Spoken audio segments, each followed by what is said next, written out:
Hello, everybody. I'm Howie Hawkins. I was the Green Party candidate for president in 2020.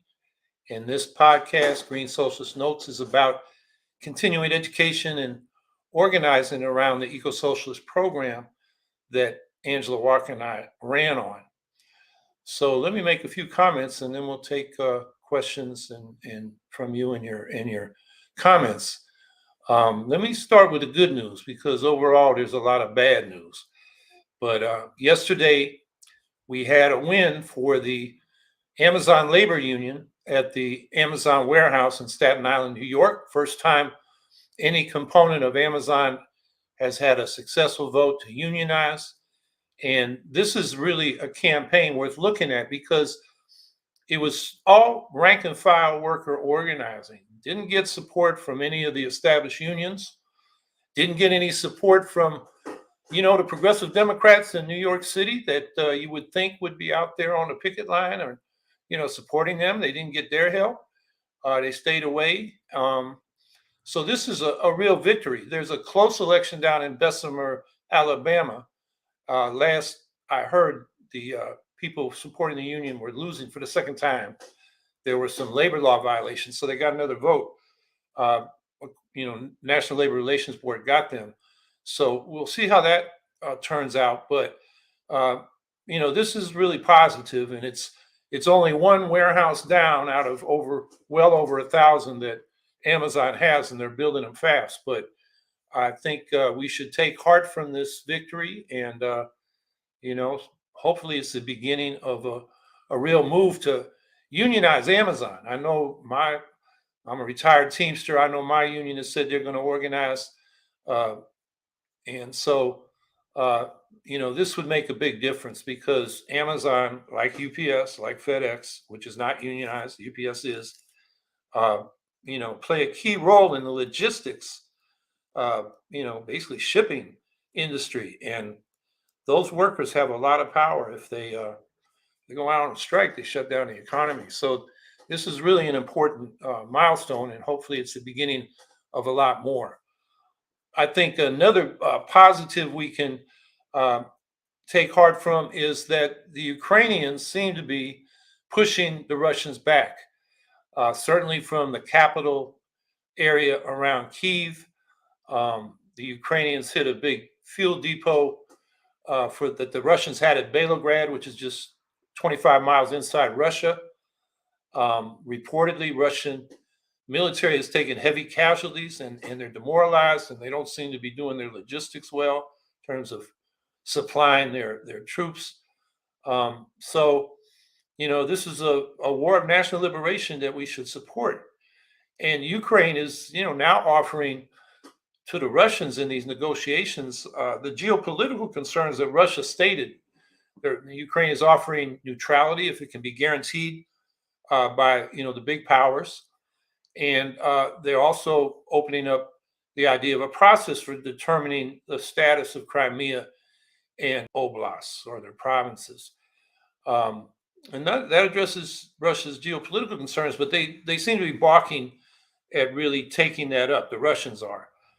Instead, they seem to be refocusing their military activity on capturing the land bridge along the Azov Sea, which would provide a link from occupied Donetsk in one of the Donbass provinces and Crimea, which Russia has.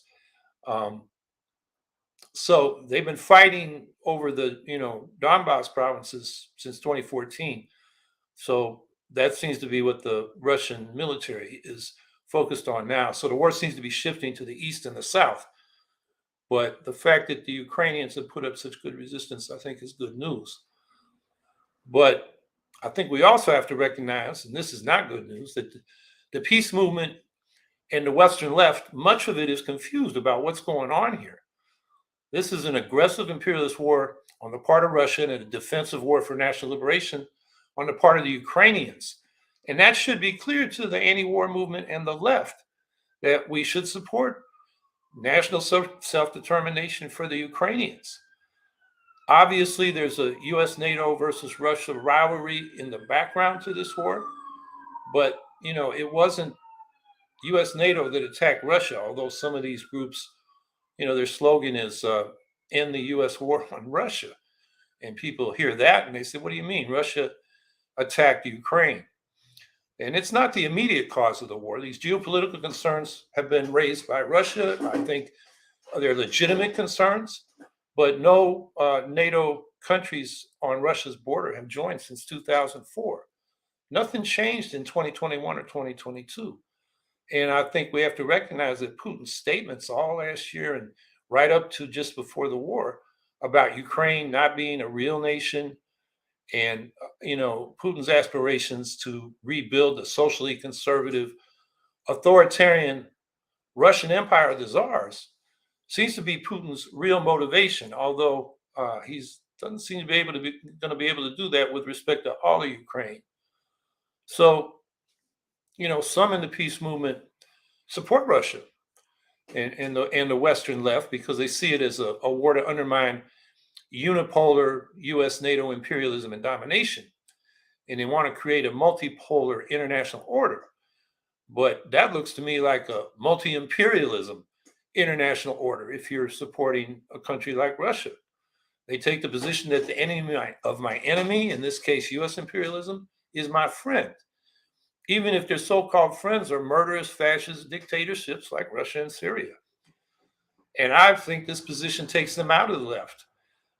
They are actually allied with the far right internationally, which supports Putin and Assad. From our far right here, the David Dukes of the Ku Klux Klan and this Fuentes guy with the, had that America First political action conference where they were chanting Putin, Putin, Putin. Those are the, outright racists. They like Putin and they like Assad because he's, crushing Sunni Muslims, and Putin because they see him as the, international leader of white Christian nationalism. So for the left to be allied with that is the so-called left is pretty remarkable. And they repeat a lot of Russian propaganda, that Ukraine is a Nazi state. Yes, there's the Azov battalion, but, in the elections in 2019, the far right parties that have neo-Nazis in them, they got 1.6% of the presidential vote, 2.2% of the parliamentary vote. So out of 450 members of the Ukrainian parliament, they got no seats. They had 13 seats in 2012 before the Maidan revolution, and then that declined to 7 in the 2015 elections, and now they got nothing. So to call Ukraine a Nazi state is a gross exaggeration. And they repeat other canards like Ukraine has been seeking nuclear weapons. That's what Colin Powell said Saddam Hussein was doing in Iraq. And it's probably even less,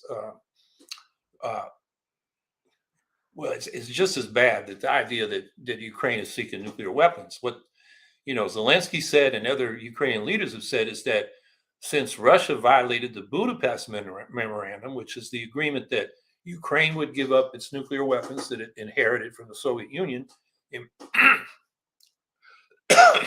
return for a guarantee of their territorial integrity and sovereignty. And Russia's obviously violated that. So the Ukrainians have said, well, that means our end of the bargain, not getting nuclear weapons, is out too. But they haven't said they're going to. They just made that point about how Russia violated the Budapest Memorandum. And then there's a whole another thing about biolabs weapons, which come out of a statement by Victoria Nuland, who, is a neocon in a congressional hearing, but, they draw it all out of proportion. In fact, 10 Russian scientists, have pointed out that, these labs are epidemiological, not weapons design or manufacturing labs. So, that stuff gets repeated. And I think this view is based on a geopolitical analysis that takes sides in conflicts between capitalist and imperialist states. It's not a class analysis on how to support the working and oppressed people, which is what the left is about. So, and the rights and aspirations of the Ukrainians disappear in this analysis, this geopolitical analysis.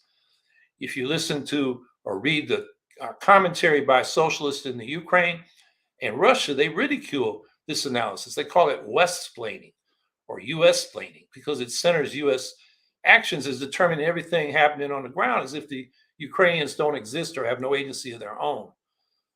Others in the peace movement kind of take both sides on this question argument. They do criticize the Russian invasion, but they call it a proxy war between Russia and the West, and therefore oppose economic sanctions and arms to the Ukrainians so they can fight for their liberation, claiming it will just feed the violence. I think in practice, that policy of not letting or opposing the Ukrainians arming themselves and where they're going to get the arms they need, other than from US and NATO countries, is basically to say you should submit to the Russian invasion and comply with the puppet government they install. And this has nothing to do with, traditional socialist internationalism and solidarity. I mean, the left, it was not controversial when the left supported the Spanish Republicans and the Spanish Revolution against the fascist Franco and his German and Italian fascist allies. And it should be no problem here. I mean, we have to face the fact that the reality is that Russia will not come to the negotiating table ready for peace until they're forced to do so by a combination of Ukrainian armed resistance within Russia, particularly its armed forces, and international public opinion, including pressure like sanctions. This is like the Vietnam War. The U.S. was forced out by a combination of the Vietnamese armed resistance, U.S. soldiers refusing to fight, particularly after the Tet Offensive in 1968, and the peace movement, particularly in the U.S., making it politically impossible for Nixon to continue the war and get reelected. So that's, I think, where we're at on the war, and it's really important that we support the Ukrainian national liberation struggle. So while this is going on, the Ukrainian war is pushing U.S. NATO militarism. The Biden budget proposal came out this week, and he's got $813 billion for the military and nuclear modernization, so-called, well, quote unquote, better nuclear weapons. That's the highest post-World War II inflation-adjusted military budget. And it's not the response we need. There's plenty of money in the budget to get the arms that the Ukrainians need.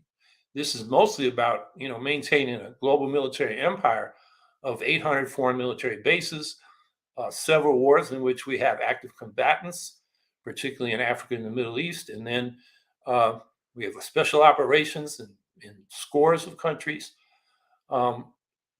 And then you look at the budget, there's only $45 billion for climate action out of a budget of $5.8 trillion. It's just a fraction of a percent. And, that $45 billion actually equals the per year proposal in the Build Back Better of, $500 billion over 10 years. But you look at, what's actually being funded, and there's virtually nothing to reduce greenhouse gas emissions from the two biggest contributors, our vehicle transportation and our power plants. And so in response to the Ukraine war, instead of a real climate action program that would reduce dependence on oil and gas from these petrostate dictatorships, not just Russia, but Saudi Arabia and the United Arab Emirates and so forth, they are expanding production, urging more production by the oil companies, particularly on public lands and the private lands they have. And then they're proposing to build more liquid nitrified gas infrastructure for Europe. So instead of taking Russian gas, the US can export it to them. And for the same, what that does is lock Europe into gas for decades to come, if those investments are going to pay off.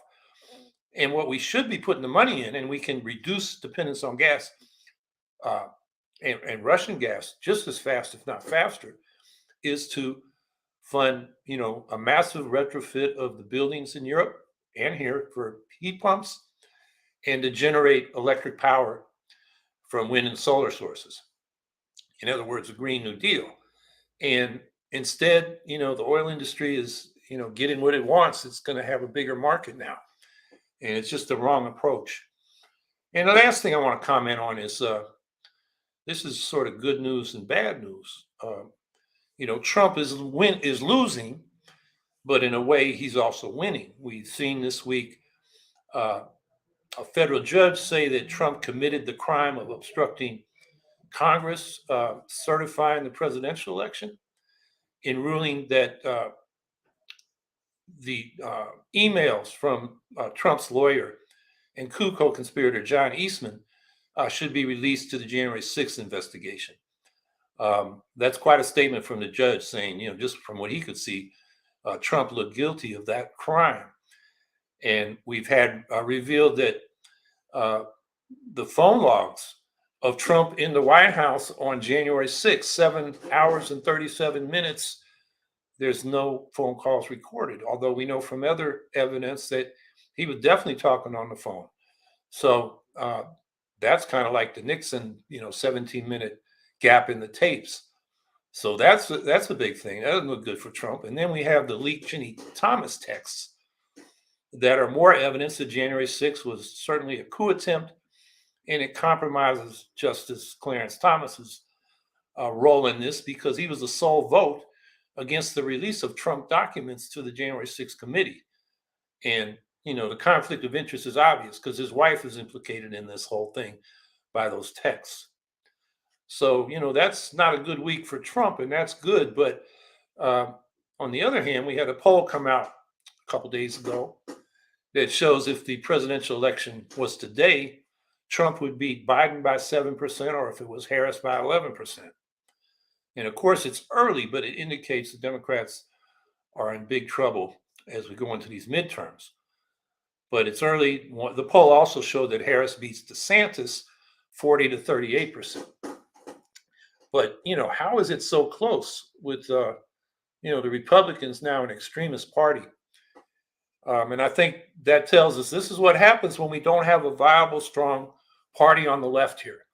When the left keeps settling for the Democrats, and the Democrats' pro-corporate economic policies are heartless toward economic people, ordinary people, and the Republicans provide scapegoats to explain that to people: immigrants, gays, people of color, women. So we've got uncaring Democratic neoliberalism versus scapegoating Republican neo-fascism. That's the choice we get from the two-party system. And until we have a left alternative, that's just a dynamic that keeps pushing further and further to the right. The neoliberalism creates the economic insecurity that opens up people to false explanations like, you're losing your jobs, and corporate your jobs are outsourced to other countries, and they blame immigrants rather than the corporations that move those jobs. So, that just says we need the green alternative to provide an alternative more than ever, because these crises, I was talking about during the campaign how we live in a failed state. And even though Trump is out, it looks like we still do.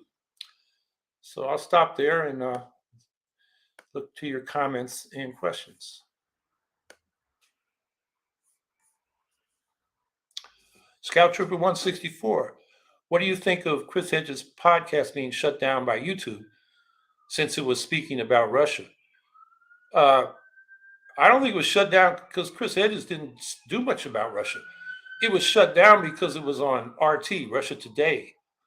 And Chris Hedges had, all kinds of, serious authors. It was a serious program. It covered things that he couldn't get in the mainstream media, as he says in his column about, being shut down or being disappeared. What he's talking about should be a program on PBS.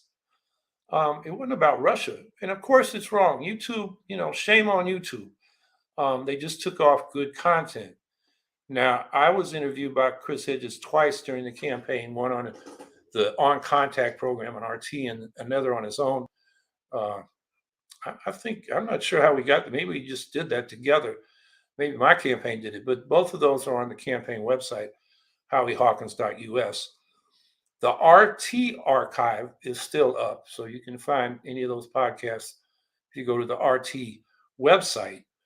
And Chris Hedges, I read yesterday, he has used the RT website to archive all his podcasts on his own server, I guess. So that stuff will still be available. But what do I think about YouTube doing that? I think it was, terrible. We got a problem that uh, these big private tech companies have become censors. And even though, many of the people they're censoring, I despise, that's not up for them any more than it is the state under the First Amendment to censor. We've just got to be able to develop our own platforms and media to answer, the crazy stuff that's out there in social media. And shutting people down, that just makes it go underground. It goes into areas where it's harder to have public debate about their positions. So yeah, I think that's not a good thing that happened, and shame on YouTube. Richard Pink, how do you answer the faux left who call you a CIA shill? Um, I say they're full of it. You know, uh, they'll usually say, "Oh, those are CIA talking points." I don't know if the CIA has talking points, but um, you know, that's it. They're full of it. The faux left, they're supporting, right wing fascist dictators. And, if the CIA says something against fascist dictators, good for them. But, I don't take what I say from the CIA. I take it from looking at what's going on in the world. Scout Trooper 164, what do you think of AOC abandoning the Amazon Union? Yeah, she avoided that. I heard Clarence Smalls, one of the lead organizers, the guy that got fired 2 years ago and got revenge by organizing a union along with his comrades. Um, yeah, what Clarence said was she talked about coming out there in August, but then didn't, and was saying things like, "Well, it's not my district," but of course, a lot of the people that work at that giant warehouse come from her district. So I wonder. I mean, this was what did she have to lose by going out there? I mean, what kind of pressure was she under, or did she just decide it wasn't a priority, or it was a hopeless cause? It'd be interesting to know. I hope somebody asks her because she owes uh, the progressives who support her an answer to that question.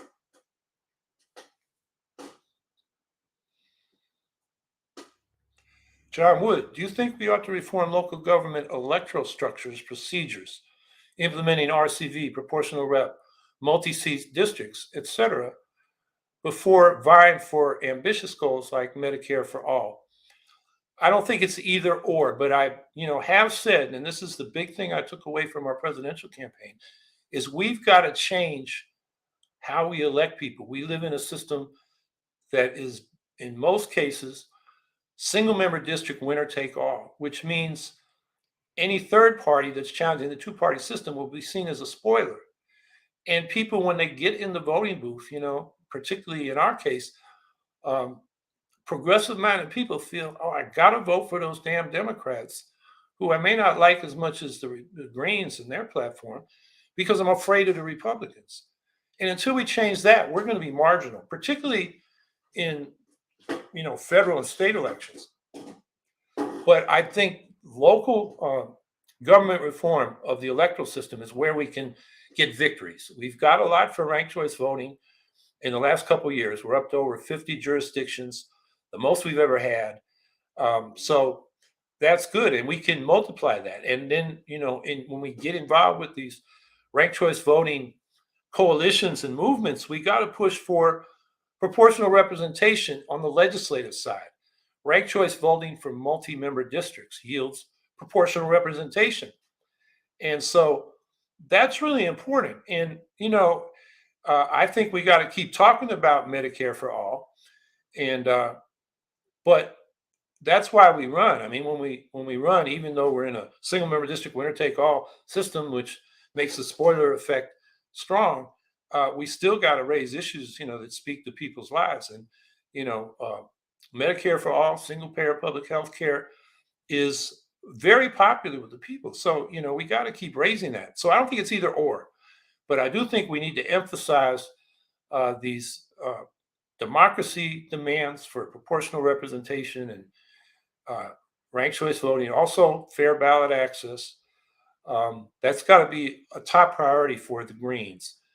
Now, just a word on Medicare for All. I tweeted about this. There was a article in the Nation basically saying uh, single payer public health insurance is not enough. And the argument is from people who have been leaders in the movement for Medicare for All, a single public payer system, to socialize insurance. Now they're saying we got to socialize the healthcare facilities and the whole healthcare system, which is what Angela and I campaigned for in a campaign. At the end, they point out, as I did in our policy paper, which was written with the help of Margaret Flowers, we need to go back to the bill that Ron Dellums introduced in the late 70s for a national health service, a community-controlled national health service. And the reason that these former leading advocates of single-payer health insurance are now calling for fully socialized medicine is that not just the insurance industry, but the hospitals and the medical supply companies have been corporatized. And so that even if you get single payer healthcare insurance, you've got these for profit entities that would be feeding at the trough of public health insurance. It's an economic problem of controlling costs, and it's a social problem of delivering the healthcare that people need. So I just want to say about Medicare for All, it seems people are moving our way on what we campaigned for in 2020. We need a national health service, not just single payer Medicare for all, socialized insurance. We need a fully democratized and socialized healthcare system. Michael Shin. Shama Sawano's The Socialist Alternative has been successful for years. So why hasn't Socialist Alternative won other major elections during all that time? Well, they put a lot of energy and they moved all their members, or almost all of them, up to Seattle to win that seat and then defend it. They did get a member, I believe, on the Minnesota City Council last year. Yeah, 2021. So now they've got two. And that seat in Seattle is a big race. It's almost like winning a congressional seat because those are the highest paid city councilors in the country, well over $100,000. They're fairly large districts, and the Seattle millionaire and billionaire class is very adamant about keeping these socialists out of the city council. So they've had high cost campaigns ever since Shama first got in there. So that's a difficult situation. We had Greens on the Seattle school board, and I believe on the city council in the early 2000s, in the wake of Nader's strongest campaign in 2000. And these same people, the leaders of Microsoft and what's the other one up there?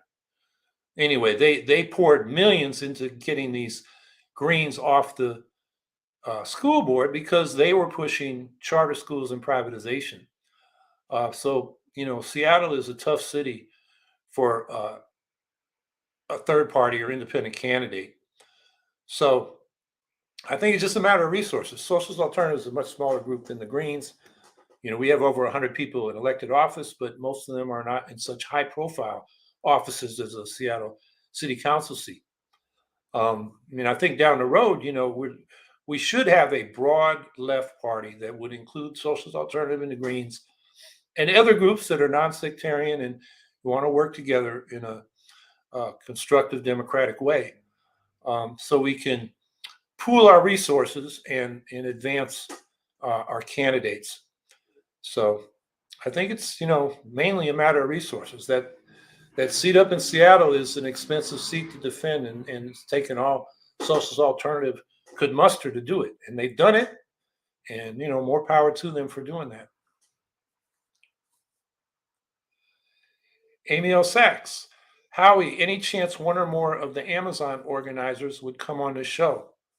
It's a good idea. In fact, I will follow up on that, see what I can do. I'm sure they're busy. I saw them a lot on the media yesterday, but that'll slow down after a while. So I will, see what I can find out and invite them. That's a good idea.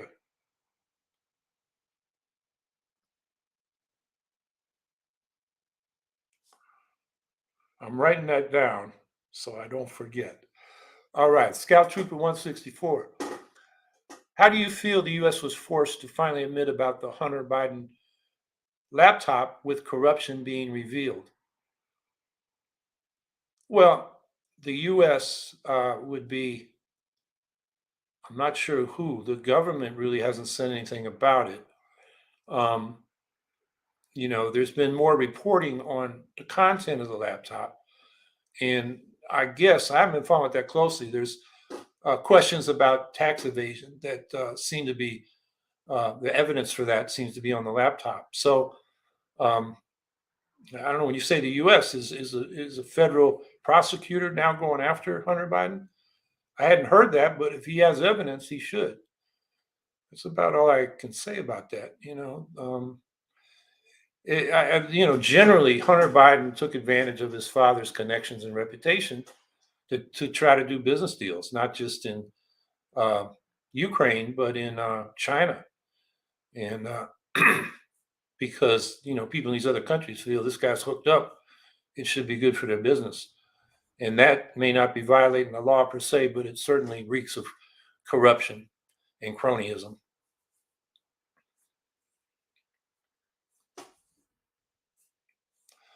John Wood, how can we municipalize private utilities and create a public bank to invest and fund important projects that benefit everyone, including the environment? Well, I think we organize campaigns for that, run candidates on that program. And that's exactly why we should not only, excuse me, not only push for electoral reforms, but we got to have other issues when we run for office that immediately impact the people positively.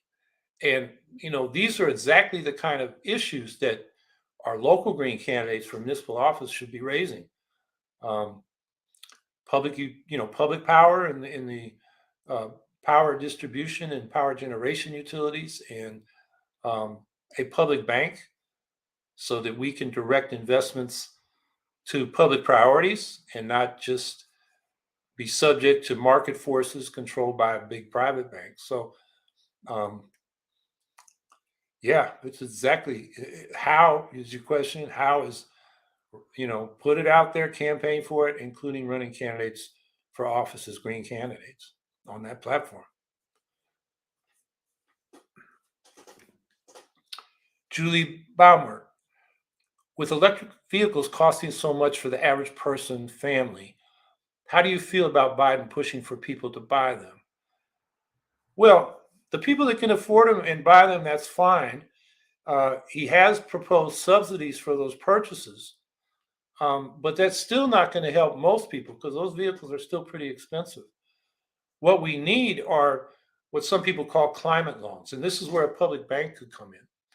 And that is that they would provide the loans so that you can pay for the upfront cost of an electric vehicle. And over the life of that vehicle, you're going to save a lot of money because charging it with electricity is a lot cheaper than fueling it with gasoline. And the difference between your electric charges and what your gas charges would be is what you can use to pay the loan back over time. And these kind of climate loans can also be used to help people, homeowners, and landlords retrofit their buildings with heat pumps, efficiency improvements, and where feasible, electric panels and small scale wind. But most people can't afford to do that up front. But if you can finance it in a way that, and again, like you put in a heat pump, then you're just paying for electricity. You don't have to buy the gas or heating oil, uh, and pay for it every month. And it costs less to keep your home heated by a heat pump than with a gas or heating oil furnace. So that difference is the savings you can use to pay back the loan. And in addition to paying back the loan, I would say a part of that should just be a grant, so that uh, you're coming out ahead sooner and we get the transition sooner to clean energy.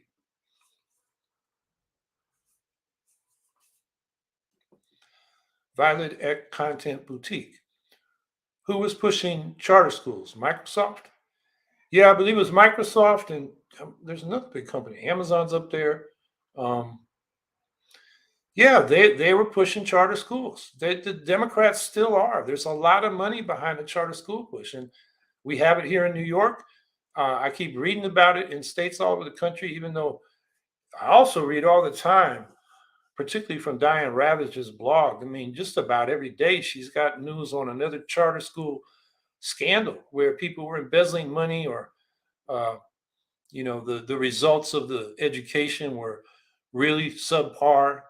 Um, and so yeah, this is still a major issue, and the privatizers, the people, look, the school public school budget. Last time I looked, it was about 600 billion a year across the country. That's a big revenue stream that these greedy capitalists want to get their hands on. And in a situation where we have overproduction, where we have more productive capacity than is needed uh, or can be you produce stuff, but people can't buy it. So there's no incentive to build more productive capacity. People with money that want to invest to make more money, in other words, capitalists, are looking for other revenue streams. And the public school budget is what they've been looking at. And this has been going on now for 20 years, and they've captured part of it, and they're trying to capture more of it. So this is an ongoing issue that we've really got to be clear about. You want to improve the schools, put more money in the public schools, and improve the public schools. You add these charter schools, they say competition nonsense. You can have competition, you can have public school choice, have different kinds of schools within a school district when you get particularly to the high school level. I mean, all the things they claim charter schools can do that public schools can do. But they can do it in a way that's under public control and accountability. Whereas the charter schools, they get the money and they're pretty much on their own. I mean, different states have different review processes, but what I've observed here in New York is once they get past the 4-year mark, then they're pretty much got it free from then on, and the quality of the charter schools deteriorates because the review isn't as frequent as it was in the first 4 years. Jason Justice, how do U.S. manufactured arms make it into the hands of Ukrainian leftists when Zelensky has outlawed all leftist parties?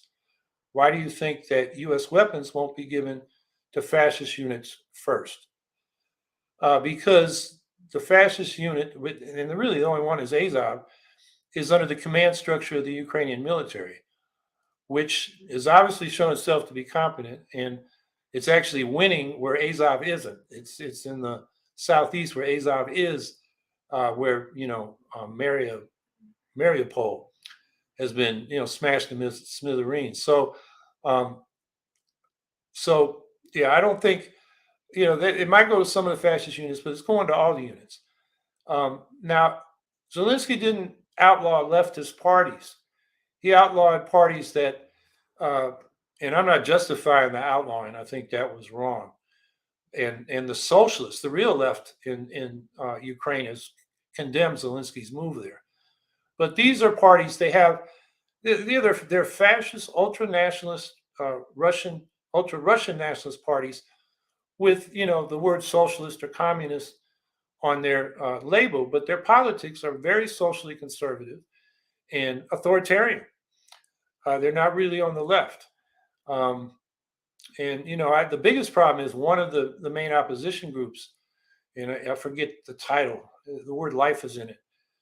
They have serious parliamentary representation, and they were basically shut down for the war. So I don't agree with that, but uh, this wasn't an attack on the left. This was an attack on uh, Russian ultranationalist political groups, most of which are tiny and really don't have any parliamentary or electoral role. But some of them do, and that was wrong. But the left, I mean, the strongest left group that I'm aware of in Ukraine is Social Movement, which is trying to get recognition as a party. And before the war, I noticed on their website, you can read it in English by using Google Translate. They were trying to get 10,000 signatures electronically in order to qualify as a party. Geez, if it was that easy here in the United States, the Greens would be on all 50 state ballots. Um, They have much easier way of getting recognized. And so they were in that process when the war broke out. And now most of them are in uh, the territorial defense, or they've joined the formal military, or they're doing propaganda work and mutual aid to support the victims of the war. That's what they're doing now. And I think, arms will go to them as well as the other political forces in Ukraine.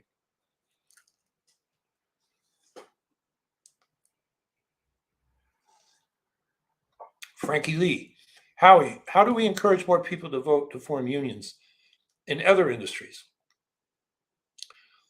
Well, we really need a labor movement that is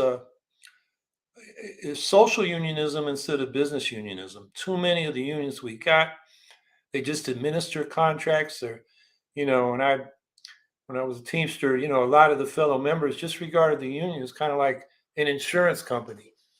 You pay your union dues like you pay an insurance premium, and then you get some benefits. It wasn't a way to really fight for better working conditions and better wages. When contracts did come up, that was the issue, but the union didn't mobilize the ranks. They just focused on, the negotiation table with the bosses and didn't get us involved. They didn't try to. And that was a problem. The Teamsters did do that in 1997. They had a 2-week strike and they got a great contract.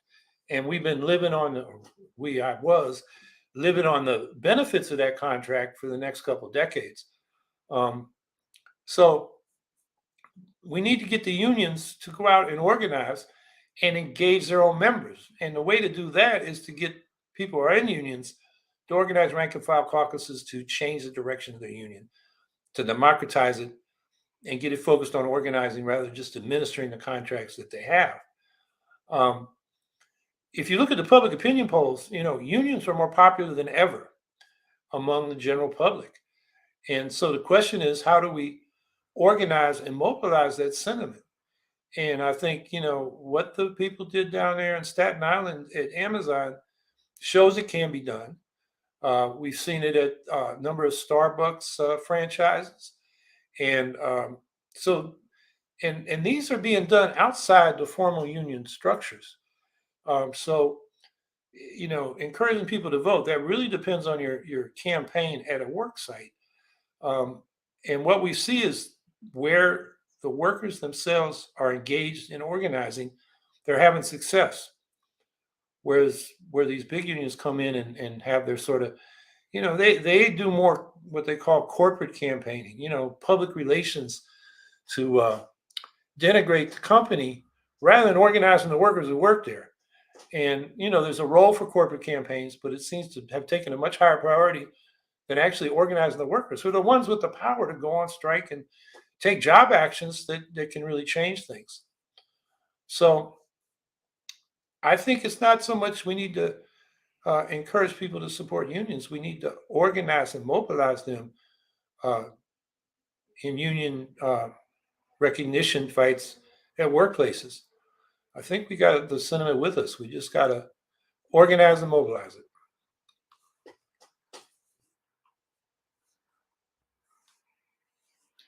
Scout Trooper 164, what do you think of Sarah Palin running for Congress again? Yeah, I just heard that. Well, I guess she's looking for attention and money and a job. I don't know how well she's done as a pundit lately. I haven't seen her, haven't heard much about her. So, she's looking for a job.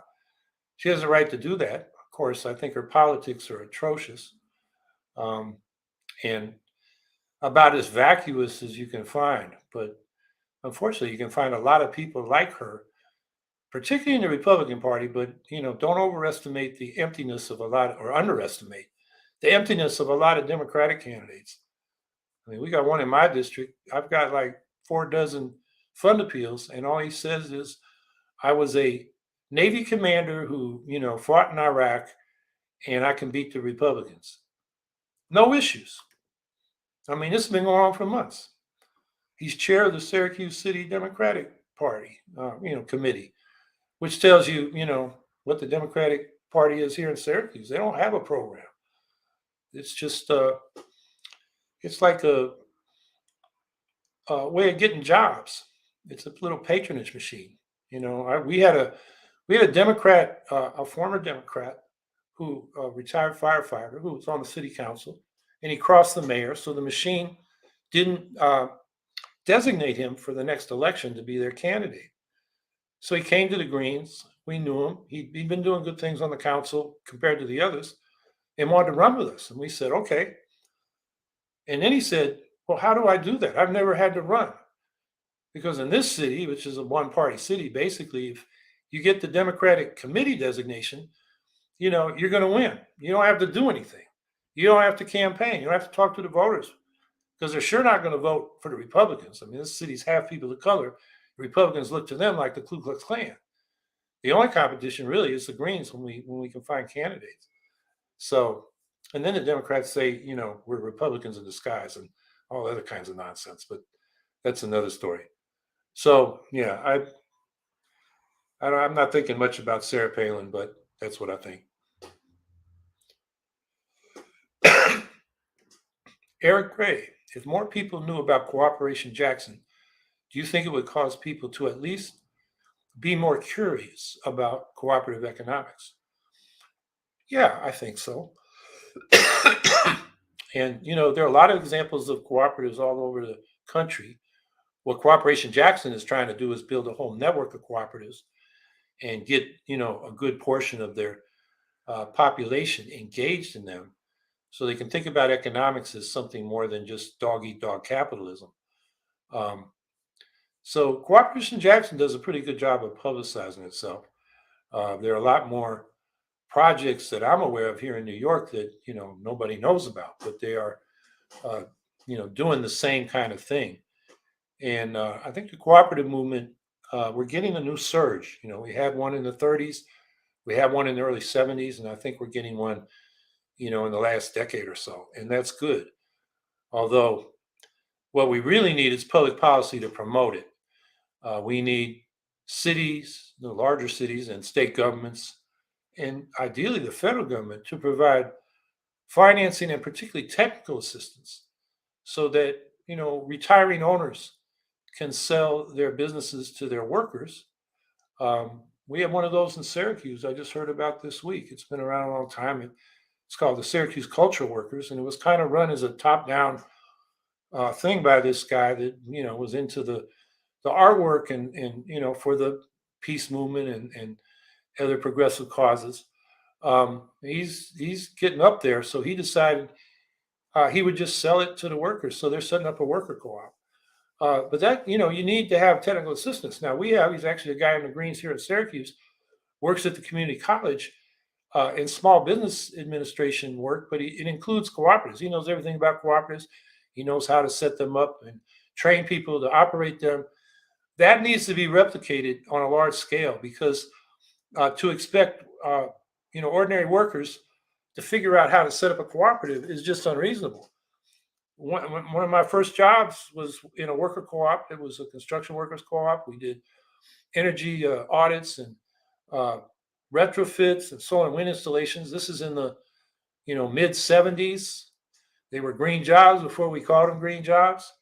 And then Reagan pulled out the subsidies to the high end of the market we were catering to, which was people that wanted to add solar or wind applications to their homes.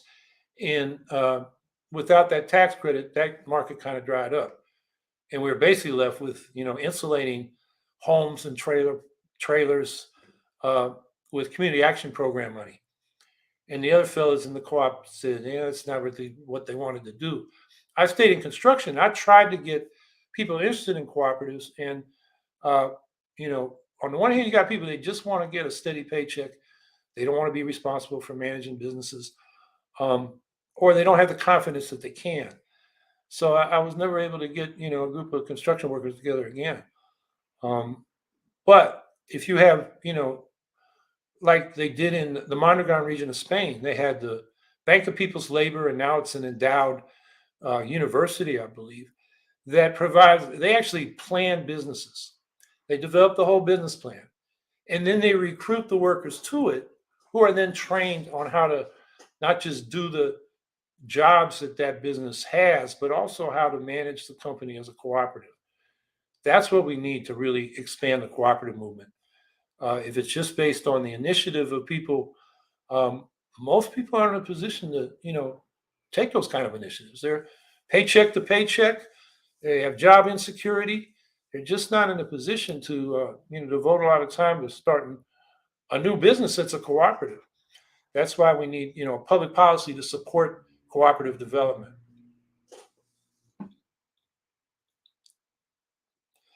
John Wood, is a democratically worker controlled command economy like the Spanish anarcho syndicalists wanted to create possible?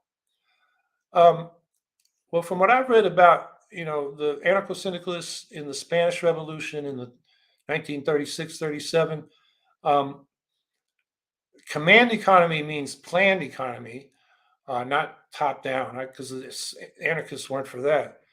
Um, and the problem they had was each of their uh, enterprises tended to be operating on itself, and then you had a market, and they were competing with each other. And in order to survive, they had to exploit themselves more. And so that was the problem that they were finding. So what you need is, uh, worker co-ops that coordinate their activities. Now, again, the Mondragon model has some of this. So if one of their cooperatives is having trouble and they have to lay people off, they have a network of over 100 cooperatives. So the people in the cooperative, get laid off, have first choice to get hired at another cooperative. And then they, in their business planning, they keep trying to do what's called in other contexts import substitution. So if you have one industry that requires a certain, you know, uh, input, certain parts to finish the manufacturing process, and you're buying them from a company outside the cooperative network, they look in to see if they could, have a cooperative that would provide that part to this other industry. So they coordinate. So yeah, it's possible, a democratically worker controlled planned economy. I wouldn't say command because then it gives the sense that's, there's some central planners, making all the decisions. And then you got to, conform to that. You need a more bottom up planning process that's democratic. But I definitely believe it's possible. There's, a whole literature on, how that could work. And it seems plausible to me. And having worked in a worker co-op and seen the problems and just observed uh, what happens in a market where businesses are competing with each other rather than cooperating, I definitely think it's possible. In fact, I think it would be more efficient economically as well as uh, more satisfying, for people that work in it.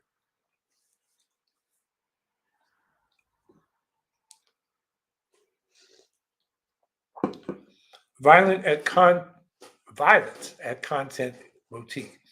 Howie, do you have any tips to help us keep our spirits up and pushing during these crazy and disappointing days? Sometimes it's overwhelming. Yeah, I think I can say a couple things. One is um, study history, and you'll find that movements often seem stuck, and they're putting out their ideas. They're actually convincing people who haven't yet admitted it, at least publicly. I mean, I first saw this during the anti-Vietnam War movement, and there were a lot of World War II veterans who worked in a auto plant, big auto plant in Fremont, California, that lived in my community, and they were all very pro-war. And then suddenly, again after the Tet Offensive, by that spring, the Tet Offensive was in January, um, they all flipped. They're all against the war suddenly. And partly it sort of became permissible among their peer group. And you have to think that even before they all became anti-war, uh, in the back of their minds, even unconsciously, they were having their doubts, particularly as it was often their sons that were going off to the war and coming back, if not dead, messed up. So, that's just one example. You push and you push, you seem to be getting nowhere, and suddenly you burst through. I saw that in the anti-apartheid movement. I saw that in the anti-fracking movement. So I think, study the history of movements so you get historical perspective so you can see what you're doing right now, how it would fit into the larger context. And probably more important is that the best way to keep your spirits up is to get together with other people and fight. Fight for what you want, and uh, it's a lot better than sitting home and moping and feeling down, because at least you're working with people uh, who agree with you in a good fight, a righteous cause, and that's better than sitting by yourself thinking, man, nothing can change. At least you're out there. It just gives you a better feeling about yourself and what's possible. So that's what I would say. Be part of a group and get out there and fight, and then study history and see. Social change comes in leaps, not just as a steady accretion of changes. So we're going to break through. I mean, everything that we want. I mean, the objective conditions are there. We need a radical change in our energy system, a Green New Deal, to deal with the climate crisis. We need a real peace movement. It's about cutting the military budget and nuclear disarmament, because sooner or later, if we keep these nukes, they're going to be the end of us. And then, every day, people are struggling, economically, and that's a life or death issue for people on the edge in terms of housing and food. These life or death issues, as I called them during the campaign, climate, economic security, the new nuclear arms race, those aren't going away. And what we're talking about are realistic solutions to them. And at some point, we could break through and really become the alternative to the craziness going on. And I would add now a fourth theme. We got to change the electoral system so it's proportional. Everybody, including the Greens, gets their proportional share of representation in legislative bodies, proportional to the vote they receive in a ranked choice multi-member district election. So the hour is up, and I appreciate all the questions. And that last question was, I think, a good one to conclude on. Get out there, work with a group. You're going to feel better about things if you're out there fighting and making an issue than you are if you're going to be sitting at home. And then, look at the history of social movement, social change, and you'll see that sometimes at the most dismal point, when the people are most disillusioned, you suddenly break through. I mean, things just come out of nowhere. I mean, Occupy, who expected that? Nobody predicted it. A few of us. I was involved in a call for another Occupy that went out before the one they called the Wall Street. We were going to Freedom Square in Washington, D.C. But both of those calls were inspired by what we saw going on in the Arab Spring and that square in Tahrir Square, I think it was called, in Egypt, and what happened in Tunisia and was happening across the Middle East. And that was picked up in capitals in Western Europe. So, we made the call, basically mimicking what they were doing. That's how these movements, snowball. So, we got to believe that sooner or later, the public is going to come around and support us, because the Democrats and Republicans are not offering real solutions, and we are. So have a good week. Get out there and fight, and we'll see you next week.